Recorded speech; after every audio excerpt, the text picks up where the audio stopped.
talk a little bit about sort of about beginnings, in the sense of pretty much everybody that we've chatted to, and everybody who's on the chat room who's a writer, everybody's got a unique starting point, and it's, I always find it fascinating then how that sort of determines the curve and the arc of your sort of journey through composing. And I know, Millie, in a way, you're am I right in saying that it was sort of EPs first, and like Arms and things like that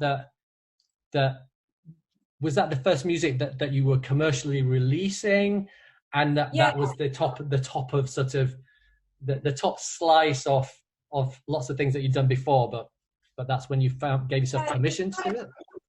Yeah, it was kind of, so I did Arms, and then I was also releasing some music as Slow Moving Millie, as a kind of singer-songwriter. But that was, I think it was almost like a kind of side project, and then the stuff that I was releasing as Amelia Warner and the EPs and stuff was the kind of music that I really wanted to make. And then through my second EP was called Visitors, and a director heard some of the music from that and was interested in using it for a film, and then it ended up kind of that I just wrote the score around that existing piece.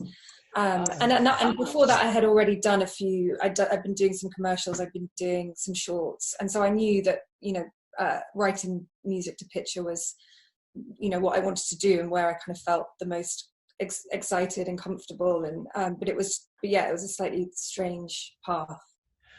And have you found that having initially sort of established yourself with that artist, sort of putting out some music into the world that was in your voice, then because some of the artists that we've had on feel that they don't get offered the wider range of projects because they sort of exist in people's minds as this sort of narrow artist without the range. But then people who've come up through the traditional film and TV composer route feel that they haven't got a voice, they've got too wide a range, and they can't sort of speak as an artist. Do you have an eye for how you'd like things to go over the next few years? Are there genres that you haven't done that you'd like to, for instance?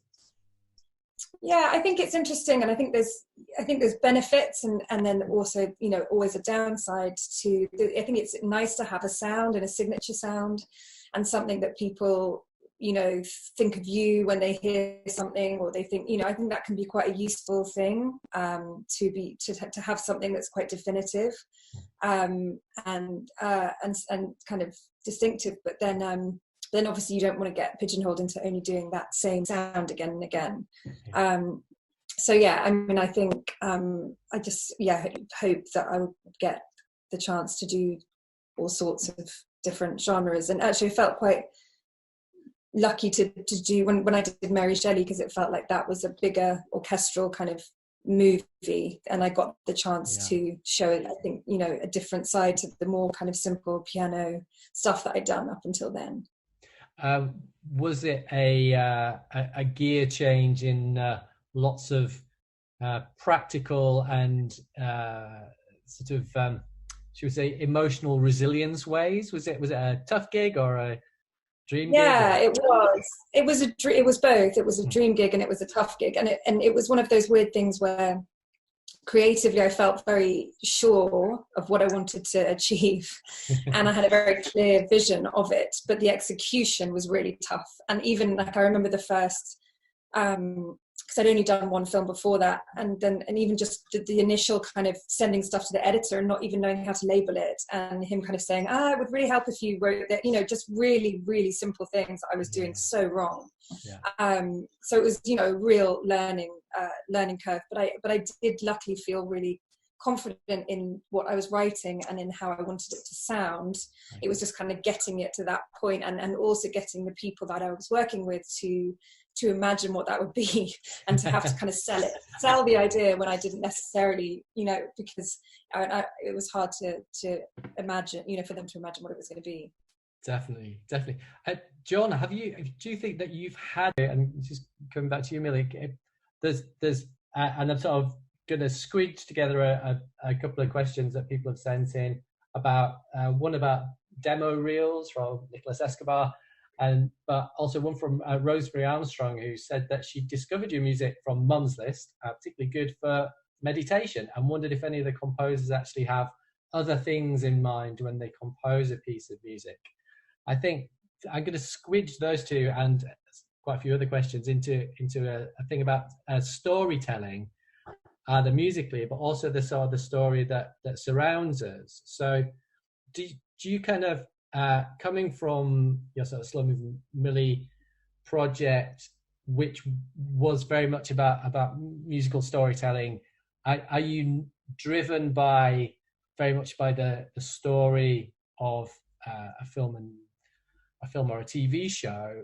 And how do you feel about the music when it's taken in isolation? Do you think that it has a story of its own at that point? Yeah, I think it depends. I think sometimes they can, and I think sometimes I mean, with the kind of EPs that I've released, I mean, I've got another one coming out in 2 weeks, which luckily really? I managed to record before all of this. And weirdly, the theme of that EP is it's called Haven, and it's all about home. And it's about being at home, being safe, being in this kind of space, which we've all ended up, being in more than we expected. But so around the EPs, I always kind of create some form of narrative. And with the last one that I did, it was a kind of about an empty house and about the people who had lived in it previously. And so I think I need some kind of story to write. I find it really hard to just kind of write, something that, that is almost like an emotional thing, or I have to make it about something else, or about some kind of broader theme or some kind of broader story. And I think that's why I really love writing to picture, because you've got that thing to respond to that's kind of outside of you and outside of your experience. And I prefer writing like that, I think. And I think that's why, with the EPs, they've had a narrative to each one that I've kind of constructed. I think that's fascinating. In terms of the narrative, I'm kind of, because I've had 2 or 3 questions from people as well asking about, for all of us, about our social media presence and what it means to kind of exist in society right now, what the stories that surrounds us all as people, and is it important? Because I think when I started writing pre-social media, then the narrative around each composer was very much more, as Ollie described it, is the narrative is just told by the last person you worked with who said you were either any good or you were useless, and the storytelling was really different now. But there seems to be a pressure on young writers to not just for their work to have a story, but for them to have a story too. And obviously you're active on social media. Do you try and naturally construct a narrative around yourself as a composer, do you think?